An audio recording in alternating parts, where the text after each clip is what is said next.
So, welcome to the show. Today, we go global in the discussion about Black Lives Matter, and we also visit with a progressive candidate running for governor in New Hampshire. This is your host, Jonathan Tassini, and this is the Working Life Show for June 17th, 2020. And to remind everyone, the Working Life Network is sponsored by the American Postal Workers Union, which fights for dignity and respect on the job and decent pay and benefits and safe working conditions for its 200,000 United States Postal Service employees and retirees and nearly 2,000 private sector mail workers. And as I remind everybody, you too can become a sponsor at whatever level you can afford. You can do that through Patreon, and you can find Patreon by going to workinglife.org, looking for the podcast tab, and then clicking on that podcast tab, and you'll find your way over to a link that will bring you to Patreon. And you can also donate at ActBlue. We've partnered up with ActBlue, and you can find me at Working Life with Jonathan Tassini. That's the URL, but you can just search for the Working Life Network show at ActBlue and donate and become a sponsor at whatever level you can afford.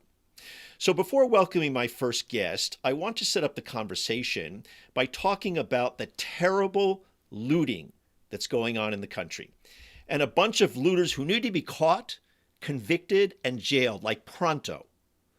So here's the picture of the first looter. Yep, that's Jeff Bezos, the CEO of Amazon and the richest man on the planet. Now, he's actually been looting us for a very, very long time. He makes sure Amazon dodges taxes as much as possible. He's forced lots of small businesses out of business because of cutthroat competition. And most importantly, he's viciously anti-union, firing workers whenever he can smell them trying to organize into a union and wanting decent pay, benefits, and dignity on the job. What makes him even more of a looter today is that he is essentially stealing people's safety and health, making them sick and potentially having them die from the coronavirus. Amazon workers were getting sick all over the country because Amazon didn't really care about the workers' lives. They cared about profit, but not about making sure that warehouses were safe. So folks just did not have safe working conditions. Here's another looter. His name is Samuel Hazen. He's the CEO of HCA Healthcare, which made $7 billion in profits over the past 2 years. It's a company that is worth $36 billion and has billions of dollars in cash. That company did not bother to make sure that thousands of nurses that worked for the company throughout its network had proper personal protection equipment, PPE, to keep them from getting safe while they were caring for patients. And in fact, like lots of healthcare companies where CEOs make millions, this guy is laying off thousands of workers. But Hazen wrangled $1 billion from the government in the pandemic funds to business. And listen to this. This guy says, hey, I'll donate 2 months of my salary as if it's some generous gesture, which is a pittance for a guy who was actually paid $26 million last year. It's just pure political PR bullshit. And my last looter is this guy, Steve Mnuchin, the Secretary of the Treasury, the man who, along with the guy in the White House, effectively says, let them eat cake. They're not interested in supplying more stimulus and more unemployment benefits and even more payments to regular workers, the tens of millions of people who have been pushed out of their jobs. He won't even tell us how he, with almost sole authority, is doling out tens of billions of dollars to corporations with their hands out.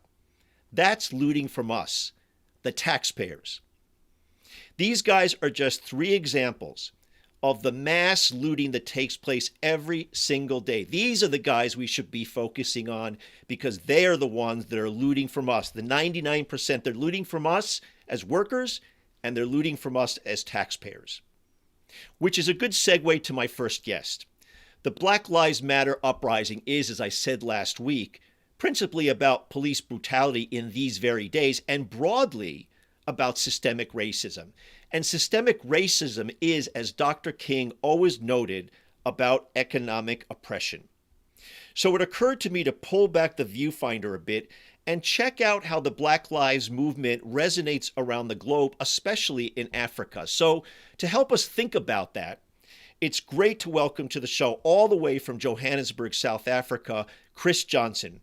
Chris is Africa's Regional Program Director for the Solidarity Center, which works to strengthen and support the global labor movement. So, welcome to the show, Chris. And one of the reasons I wanted to reach out to you and get your perspective on what's going on in the United States in terms of Black Lives Matter and also the whole economic oppression aspect of the movement for to end racism and to at least take on not just police brutality but economic oppression, which is really what Martin Luther King joined together, as you quite well know, when he was preaching and marching and organizing. He always saw the twin connections between racism and economic oppression. He always talked about the two things together. And so I wanted to start by quoting something from the South African Federation of Trade Unions, and it was a part of a press release, a statement that the Federation made, and then let you riff on it. And here's what the Federation said, quote, "Saying Black Lives Matter is not just about opposing police brutality, though. It is also about the structure of society, the political and economic systems that devalue Black lives, Black land, Black culture, and Blackness." So what does that say to you, and how do you then relate that to what's happening in Africa? Right. So we work with the major federations, the major national labor centers here in South Africa, SAFTU being one of about three or four, one sort of in transition now. But SAFTU's read is exactly where we have to be when we engage with trade union federations and their affiliates here, because there's a read of not only race, but class as well. Mm. And quite often, those two don't mix, in my experience, as a trade union organizer in the US. We want that to be the case, Mm. but American class consciousness is much lower than it would be, say, in a spot like South Africa. Mm. And so when you engage with trade unionists here, you can't just lead with a slogan, Black Lives Matter, because 90% of the population is Black Mm. in South Africa, give or take. But what they realize is that the same structures that were in place that held up apartheid still are in place now, and that South Africa is officially the most unequal country on the planet Earth in terms of income inequality right Mm. now. And so there was an article maybe a year ago in Time Magazine, and they showed a space that's probably about five miles or so from where I live, where I'm at right now. On one half of the picture, and it was an aerial photo, on one half of the picture was a township called Alexandra. On the other side is Sandton. And Sandton has some of the most expensive real estate on the continent, next to some of the poorest living conditions. And so you see the same things playing out here, say in Johannesburg, that you would in Rio and a number of Mm. other developing spaces globally. And so that discussion around class and race is real. And to their credit, they don't want to start the conversation just with a read about police brutality, Mm. because police brutality is a part of a larger system. And that system existed here in South Africa. And the legacy of that system exists even though Black people have been placed in a position to manage the wealth of white people. They Mm. don't own much, but they're allowed to manage Hmm. the wealth of white people, and only to a certain extent. You'll see that in the public sector, but when you start moving into the boardrooms in South Africa and the major corporations that exist in South Africa and that have tentacles throughout the continent of Africa, some of the grocery stores, the banks, um, the internet service providers, the mobile sector telecom, all of those things, you're going to see that a space for real Black economic power doesn't necessarily exist, not at the level that it should to see real change. And the unions seem to understand that. So that's really an important distinction you made, or you underscored something really very interesting in that in South Africa, blacks got political power. They were freed from the oppression of apartheid, but the economic power remained in the hands, generally speaking, of white people and white billionaires, white industrialists. And in the United States, you have a situation where African Americans don't have political power, broadly speaking. In certain cities and places, yes, but broadly speaking, not in the same way in South Africa. And you still have the economic oppression here. And so that's the way in which I think you were trying to make the connection, how that notion of class really crosses borders when you talk about the slogan, Black Lives Matter. It is that. And, years ago, it may have been 2015, I don't have the date in front of me, but the World Economic Forum, which, isn't necessarily a friend to the working man and woman, but they put out sort of their greatest risks to democracy, Mm. and economic inequality topped that list at the time. And so when we look at, um, you know, the impact of what's going on, with us, what we're looking at is a situation where the wealth and that inequality that exists is creating tensions that will boil over. Mm. Right now, it's racial tension, but what we've seen and what I think people in Africa are seeing are that the protests are a mixture of uh, people who are dissatisfied with how things are moving, and the opportunities that they lack in the spaces that exist at this time. And so you'll have college students who, for the first time in the US, will graduate having less opportunities than their parents. And so that type of thing is also happening here. The promise of a good education, the promise of integration into the mainstream that had been cut off for Black people in apartheid, those things have been opened up. You can go to school, you can get a degree, you can get a graduate degree. But is there a space available for you to apply that knowledge in the workplace? Before COVID-19, uh, the unemployment rate here hovered around 25%. And when you ask the trade union activists and leadership if that number is real, they'll say it's not, because when you look at unemployment in the US, you also need to consider all of those factors, like those that are not even currently looking for work, Mm. all of those things. And so people have been so cut off from the system that they no longer look to it for relief. Here in South Africa, the informal economy is growing. Right next to us in Zimbabwe, directly to the north, the levels of informalization in the workforce are higher than anywhere on the continent. 90% of the population works in the informal economy, and the 10% that don't supplement their income by cross-border trading. But the borders have been closed, and so now they're cut off even more. One of the things that you said here, which I want you to explain, because I think that informal economy has sort of this nice feeling to it, meaning the word informal is very low key, but underneath that is a very harsh reality. You and I and trade union people use that phrase so easily, but I think my listeners and my viewers really want to know what that means. Tell me, what does that mean for the average person if they're in the informal economy? Right. And that's a good point, Jonathan.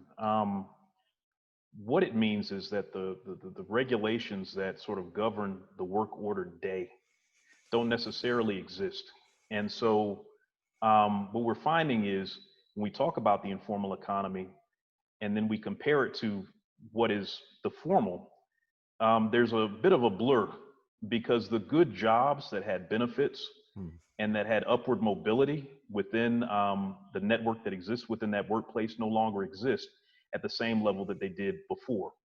Now we have a space that can include everything from market traders who in Africa might sell produce to the Uber drivers that also exist here that are contractual labor or platform labor or any number of things that doesn't give them a clear feeling that they will have stability um, week to week or day to day.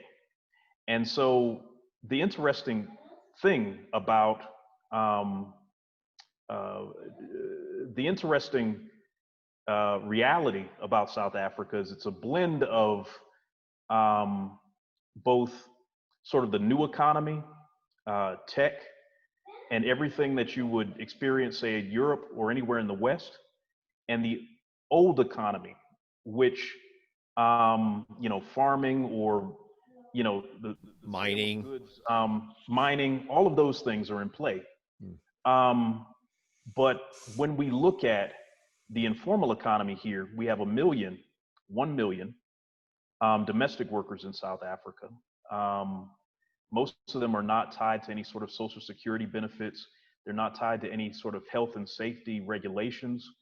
There was a big case recently. We worked with 2 trade unions in the domestic work sector to provide something that resembles dignity and respect at work in these workplaces that are the homes of sometimes working class people. So what And we call the so informal economy really is another way of calling it the gig economy in it certain is. ways. That's the term used in the United States. But the bottom line is people are working under worse conditions. They're being paid less, and they're under more of the thumb of the employer, which leads me to kind of connect this question. One of the things that I've rolled my eyes about is that in the United States, at least, and you may see this in South Africa and in Africa broadly, there have been all these commercials and PR stunts by corporations saying, oh, yes, we understand that racism is bad.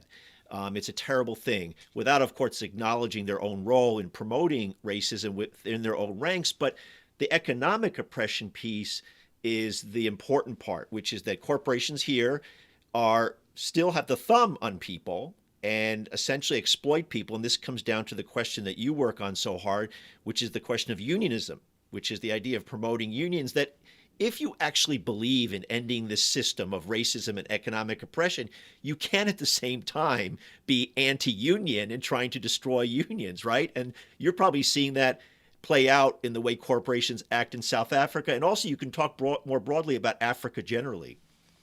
Yes. My first campaign in South Africa was the Vodafone campaign in 2006. And Vodafone's affiliate in South Africa is called Vodacom. And so, even though it was a British company, I mean, with linkages globally, And that's a big telecommunications company, just so people understand. yeah. And what happened was in the middle of that campaign, we started seeing uh, American union avoidance texts Mm. come in, and they were advising the company on how you can maneuver, especially the newer generation, because mobile sector telecom is a young man and young woman's game. They don't have to pay you much, and it's a gig, and the younger people have never known anything other than sort of the gig economy. Um, and so that campaign provided us with an opportunity to educate our brothers and sisters here about the union avoidance techniques that we've become very used to in the US, and understand that the labor movement in South Africa is much larger than what it is in the US. So we can't approach them sort of arrogantly and saying, well, we have all the answers. Because union density has continued to decline. It's declining here too, but they're still in the 20%, maybe 25 or so. We Boy, haven't seen those The type U.S. labor movement would be thrilled by that number. But go ahead. exactly, exactly. I mean, we haven't seen those numbers since the 70s or the 60s, if then. Um, and so, one thing we were able to talk to them about are all of the things ranging from the common practices of um, uh, uh, uh, disinformation campaigns, all of those things, to sort of new practices around social media and just around changing sort of the conversation Mm. to we're seeing sort of the same thing where young people are told that you're your own boss. Mm. Okay, great. You're your own Woohoo! boss with no benefits, no security, and with the need to put work together bit by bit. And so, those things I think were things that we were able to move with our partners, Mm. and just looking at the commonalities between what is happening in the trade union movement in the US and what is moving here um, in South Africa. And I assume there's similar trends in other countries that you oversee and are in touch with in Africa, right? Yes, I mean, for us, um, Africa is a continent where the majority of the population is under 30. And so everything that you're seeing with young people in the US, you're seeing with the majority of the workforce here. Hmm. Contractual labor, um, there's a greater number of women that are involved in the service economies that are growing throughout Africa. Um, there's a sort of movement from the rural areas to the city for opportunities, and all of the things that happen as a result of people being crammed into expensive, cramped spaces.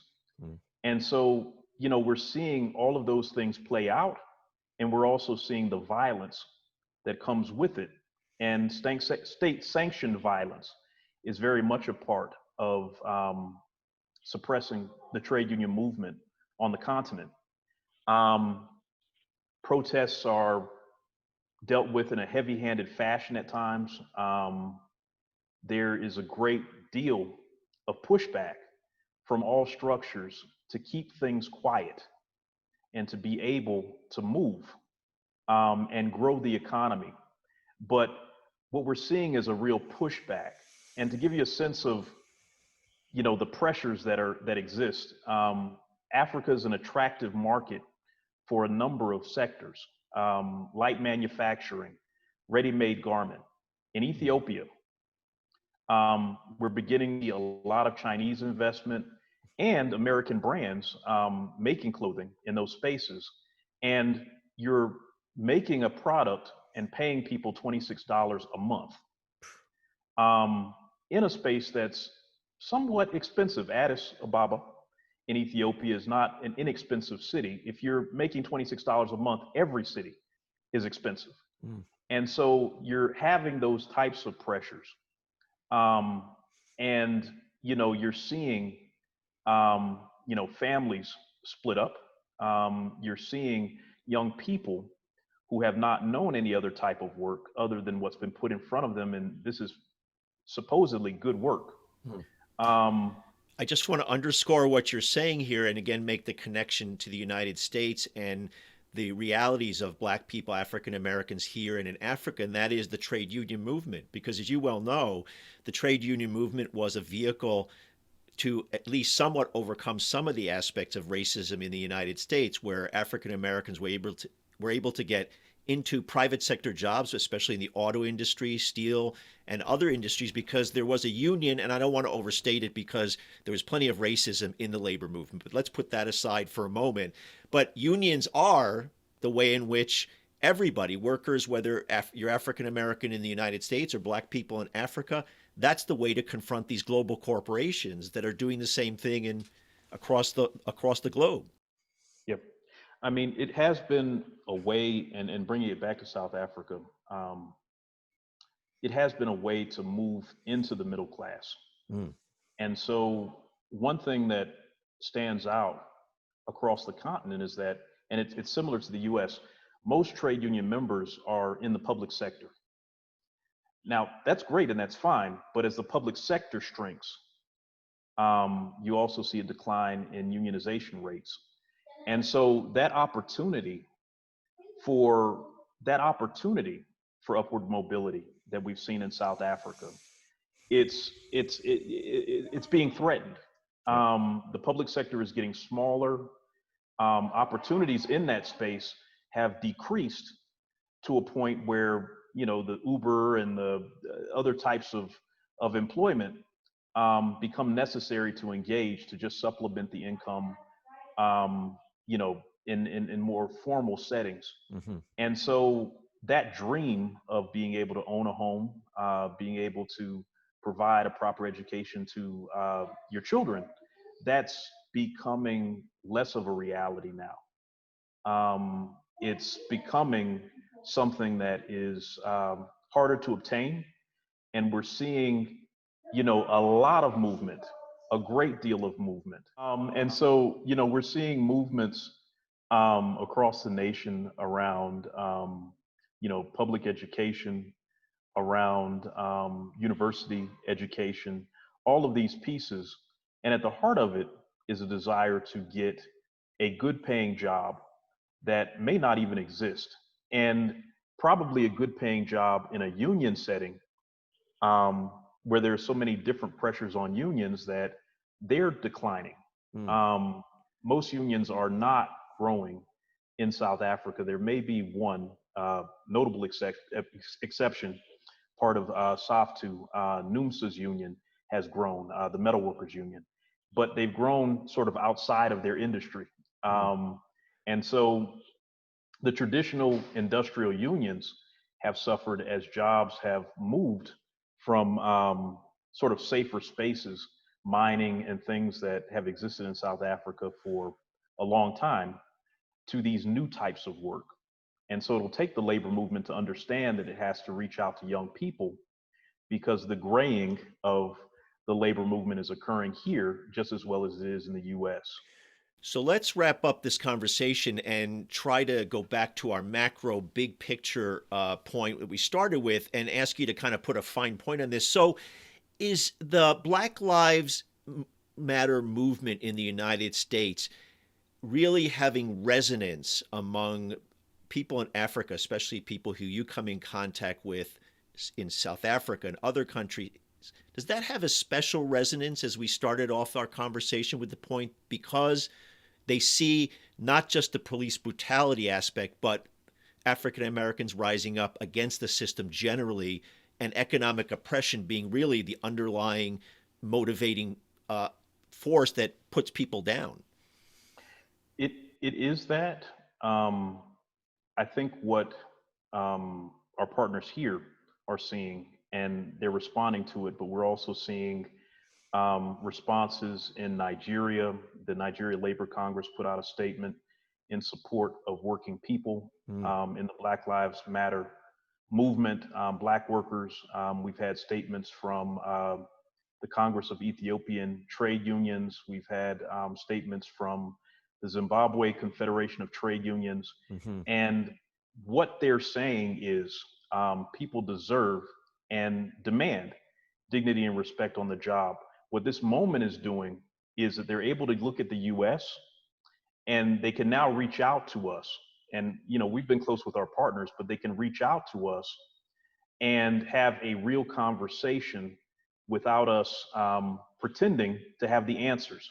Because what they're seeing is footage that looks like something from Eyes on the Prize or other documentaries from the 1960s. So they see that things haven't changed. For them, their liberation in the 1960s was great, but has it brought down, you know, the levels of poverty?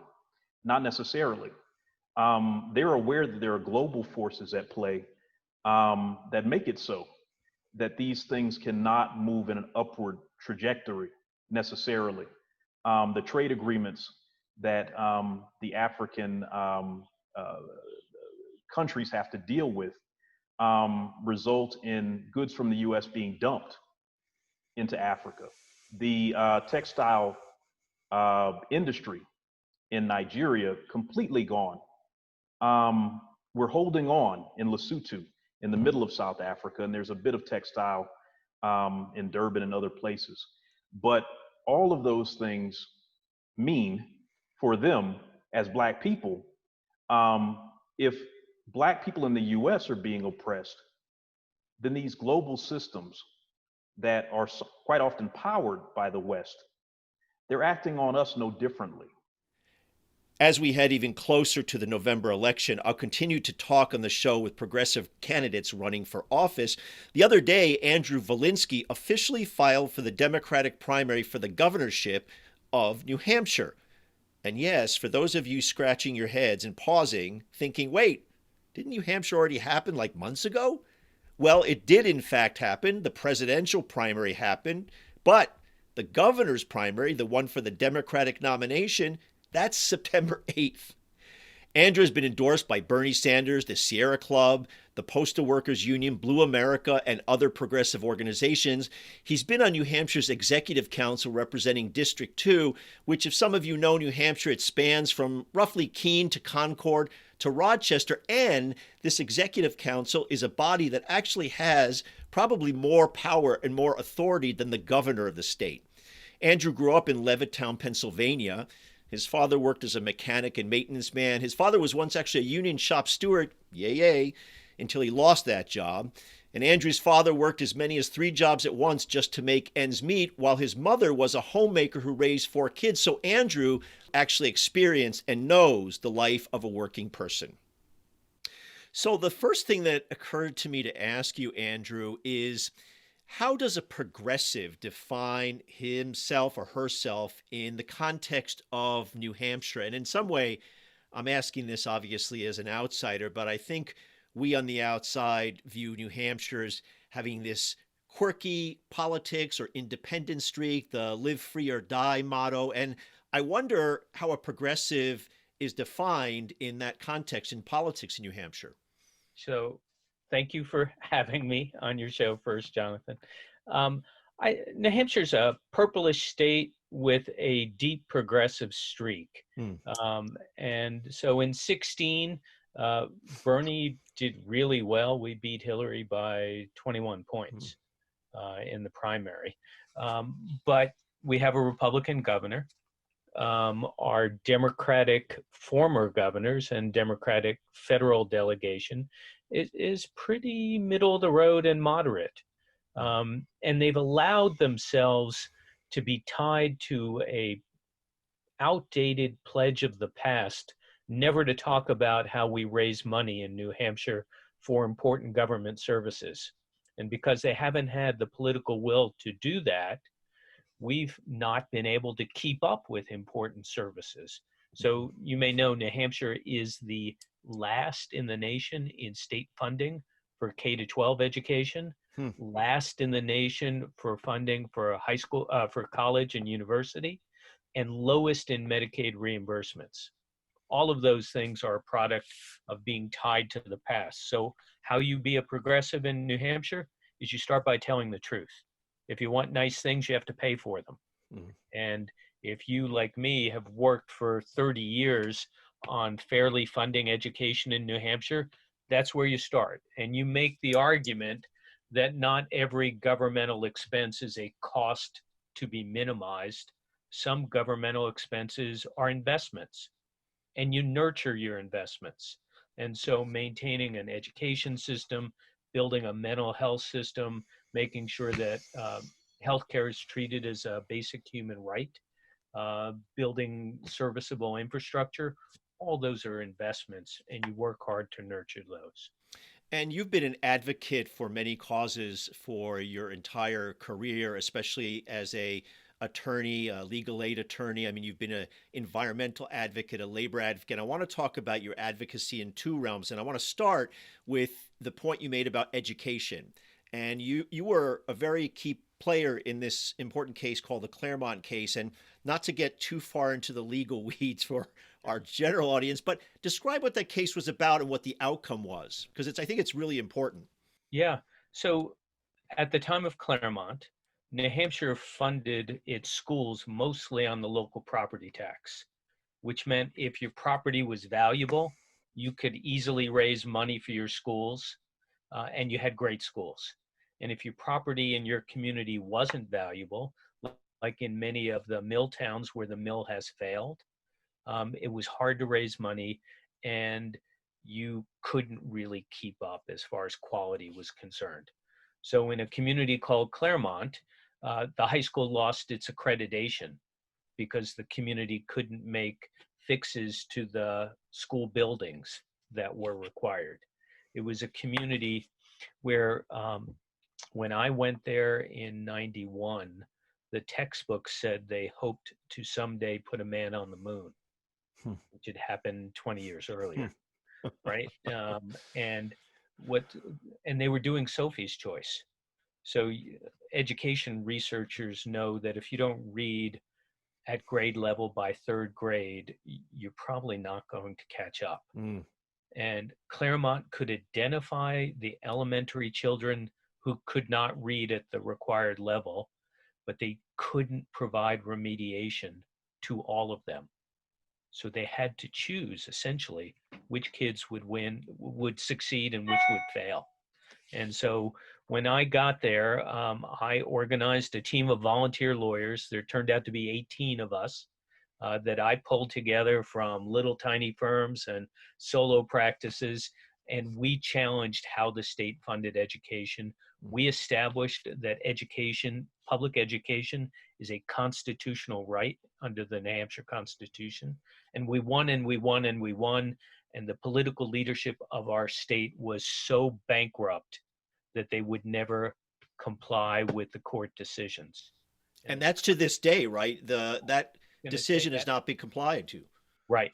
So today, 73% of school funding still comes off the local property tax. We have some schools that are best in the nation, and then we have a lot of schools that are committed to mediocrity. Mm. So Berlin High School, which is a community of about 10,000 people, doesn't have a chemistry teacher. Mm-hmm. So I was up there last summer and met a little girl, fourth grader, who'd been ill. She told me the doctors fixed her. She wanted to become a doctor. And I'm talking to this little girl, and I know there isn't a chemistry teacher at her high school. How in the world is she going to become a doctor? Mm. We have a school district near me where there are no foreign language teachers. If you want to take foreign languages, they give you a Rosetta Stone tape. That should not be happening anywhere in America, let alone in a state with usually around the seventh highest per capita income in the nation. So let's stick with this for a moment because it goes to, I think, part of what you're campaigning on, which is you've made it very clear that you want to try to reduce that burden of property taxes on the average citizen of New Hampshire. And then at the same time, you do not rule out something is probably anathema or seems outrageous in New Hampshire context, which is a sales tax or an income tax, neither of which New Hampshire has. Correct. Everything's on the table, in my opinion. You know, we happen to be a state where Mitt Romney has a $10 million compound on one of our lakes. He has the best deal on his property taxes you can imagine. And for me, this is a matter of having Mitt Romney pay his fair share for being in New Hampshire so that the children in the neighboring towns can get a decent school. That's what this is all about. And so we unveiled, I filed for governor last Friday. We unveiled a new pledge, a forward-looking pledge, which says we're going to stop balancing the budget on the backs of local property taxpayers, and we're going to reduce property taxes for the majority of New Hampshire residents. And that's my pledge. I am not going to take, you may remember who Mel Thompson and Bill Loeb were. Bill Loeb was the editor, publisher of the Manchester Union Leader. He created a pledge never to talk about taxes. And that's the pledge that failed politicians have taken for the last 40 years.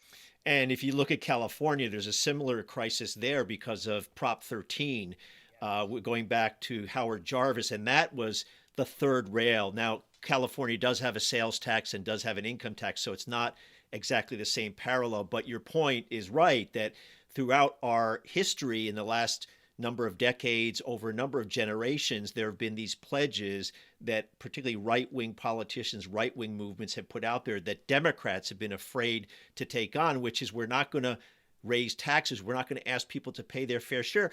And to your point, if you want nice things, you have to pay your fair share. Well, look, particularly in this COVID-19 crisis and the economic meltdown that is resulting from it, everyone has to make a sacrifice.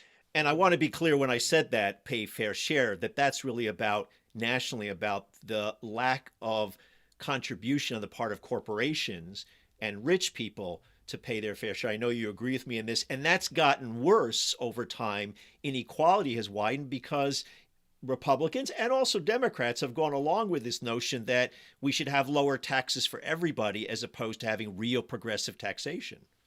I think there are important things that state and federal governments should do, like providing education.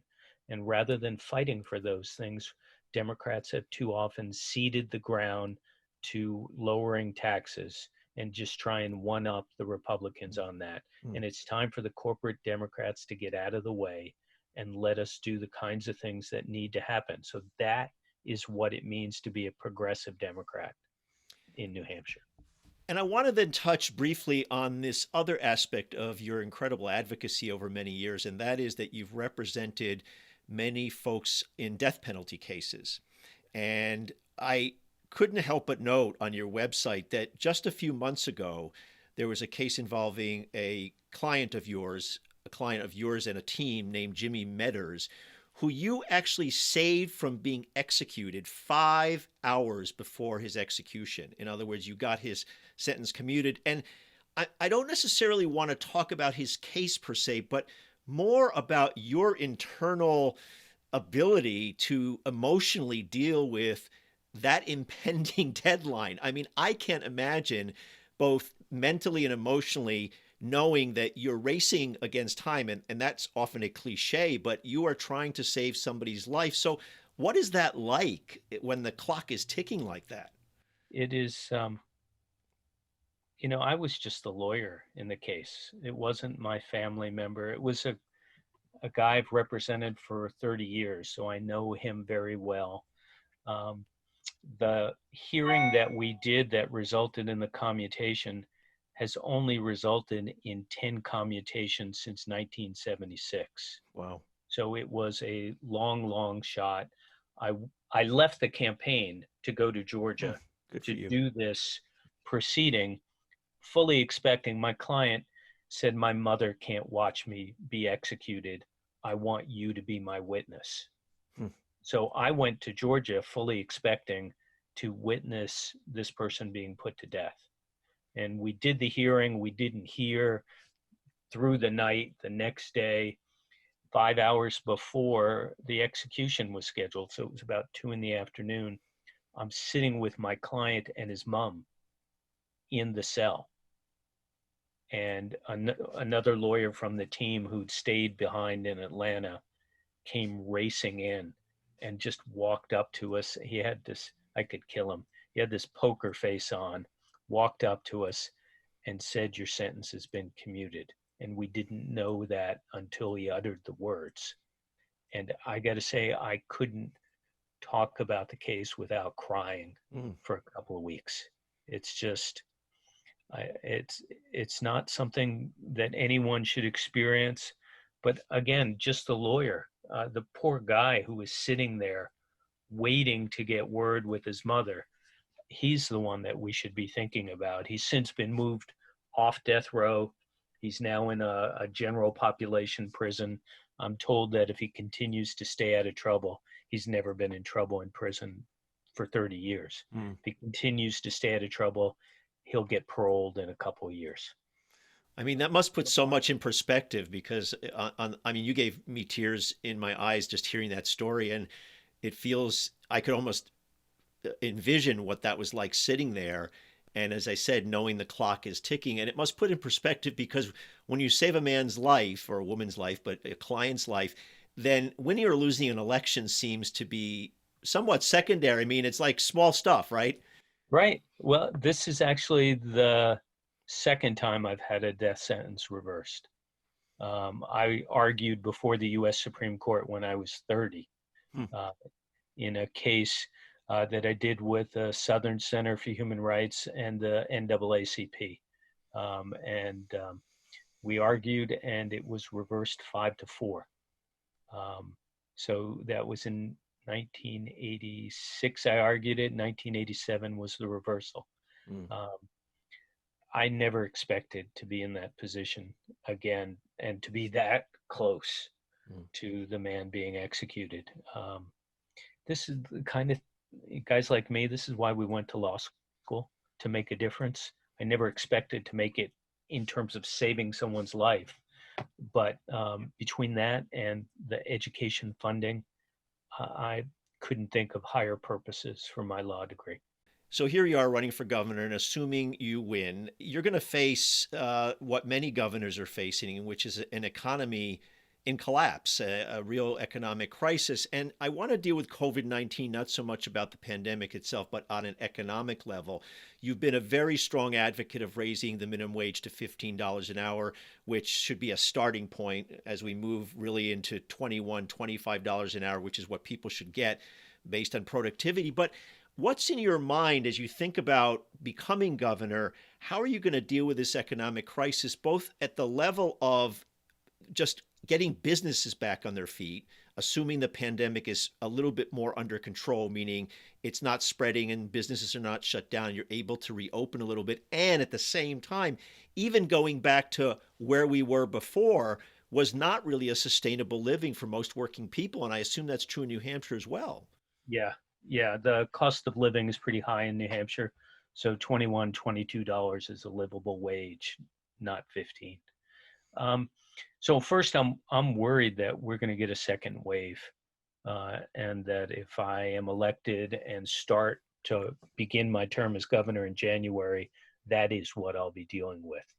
But whether it starts then or it starts a little bit later, we need to build an economy that doesn't leave people behind. And so there is going to be a new normal. We know we can do things more by Zoom. We're not driving everywhere. New Hampshire doesn't have universally available broadband. Hmm. So there are parts of my state that are in the dark. And you know what? If you want a catchment area as a broadband provider, I think you need to get treated like a utility and provide services for everyone in that Amen. catchment area. So if we're doing that, that allows us to do more in terms of a gig economy. It allows us to be more productive, allows us to do more remote learning, which we may be stuck doing. It's not ideal, but we'll need to be able to do that. New Hampshire has opportunities for a green new economy. We have an old machining industry that really has fallen on hard times, but they're perfect for building windmills and propellers and composite manufacturing. All of that should be happening in New Hampshire in small scale shops. We're never going to have the big GE plants building those things here, but we can do it in the small scale environment. We can build solar cells. We can do conservation broadly across our state so that we're saving electricity and can get to a renewable clean energy economy by 2030. We're 1.3 million people. Mm. That's not even a county in a lot of other states. So we can pilot a lot here that can become a model for the rest of the country. And it's my hope that we take advantage of those things.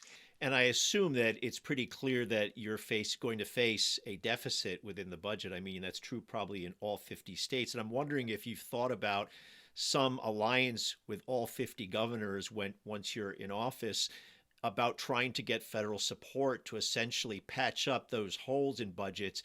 California has, I think, a $50 billion deficit that it's looking at. And you look across the country and you can't sustain an economy when your state and local governments are faltering, not the least of which is thousands, tens of thousands of people actually work for the government and do important jobs, and you want to make sure that those folks still have their jobs.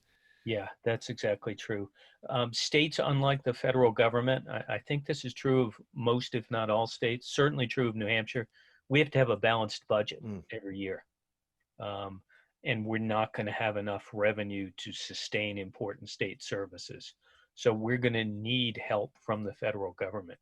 And I would hope to at least join with the New England states to approach the federal government and get the kind of bailout that's necessary without strings attached. Mm. So the current federal CARES Act money doesn't allow that money to be used to replace lost tax revenues. Mm. It's supposed to go specifically to local governments for COVID-related expenses that weren't planned for.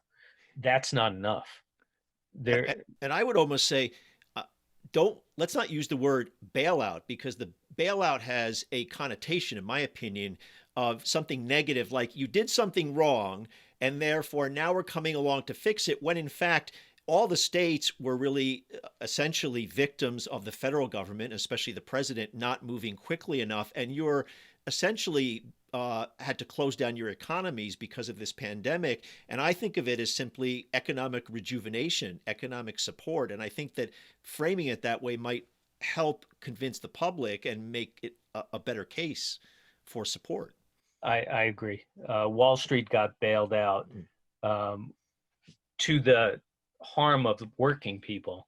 We need to have the federal government step up and make us whole for what the failure to plan for the pandemic really has caused, both in terms of public health and economic damage to our states. So as we wrap up our conversation, I'm wondering what it's been like on a practical level for you to campaign. You're in the same boat lots of people are in, which is you are at home, you're doing lots of Zoom calls, but how is it possible to connect with voters in this context? Obviously, it's not the same, and especially New Hampshire. I think there was a lot of premium in the past with New Hampshire where you go out to town halls and you go out to small meetings in communities. You can't do that now. No. The New Hampshire emphasis on retail politics is hard to do when you have to be socially distant and avoid groups greater than 10. We do a lot of phone calls. We do a lot of Zoom. We have a website, volinskynh.com, that we invite people to. When I filed to run for office, 20 of us bicycled in from my home in East Concord, maybe 12 miles or so. We kept socially distant. We wanted to emphasize the environment and climate, but we also wanted to do something that people could see. So we all bicycled in, came in through the State House arch. It was a lovely day. It was very exciting to do. But you're right. I miss the handshaking. If you're running for office, you have a personality that fits those kinds of activities, or you're miserable all the time. Right. I try not to be miserable. And it does make it harder. But there is one positive. The Zoom meetings, I can jump on my computer and do a half-hour, 45-minute meeting, and I haven't had to drive multiple hours to get there. So I can do more of those meetings. I can meet more activists. The trick is having Zooms that are interesting, and we've brought on other people to join me and talk about substantive topics, public health, education funding. Leadership is one that we have planned. We're working hard to make this interesting. It's not just a stump speech every time I get on the Zoom. So that part's working really well. We have 75 or so people on each of our Zooms. That's a good number for me, and I'm comfortable that we're making progress and talking to people within our state and in some instances like this outside of our state. And that's a reality, but I'm assuming you miss the retail politics. You sound like you like to interact with people. You're a people person. Yeah. I'm an old trial lawyer. I'm used to talking to groups of people of 12. And so it is what it is. There's nothing I can do about it. It happened in mid-March when we had plans. We were the first campaign in our state for governor to cancel house parties because we didn't think it was ethical to bring people into a small setting like that. But I miss those. The first one that was canceled was my birthday house party. So we did a virtual birthday instead. And I'll get over it. There are more important problems that we have to deal with. And I think the least important issue is how are politicians going to talk to people. As we close the show, thanks again to Chris Johnson and Andru Volinsky. Our editor at the Working Life Network is David Hebden. Thanks to our major sponsor, the American Postal Workers Union. And again, you too can become an individual small donor. You can do that at Patreon. You can find Patreon by going over to workinglife.org. Click on the podcast tab and you'll find that link to Patreon. You can also donate to us at ActBlue. We've partnered up with ActBlue, so just go over to ActBlue and search for the Working Life Network, and you can become a small donor there as well. Thanks for tuning in the show. Look forward to having you back next week.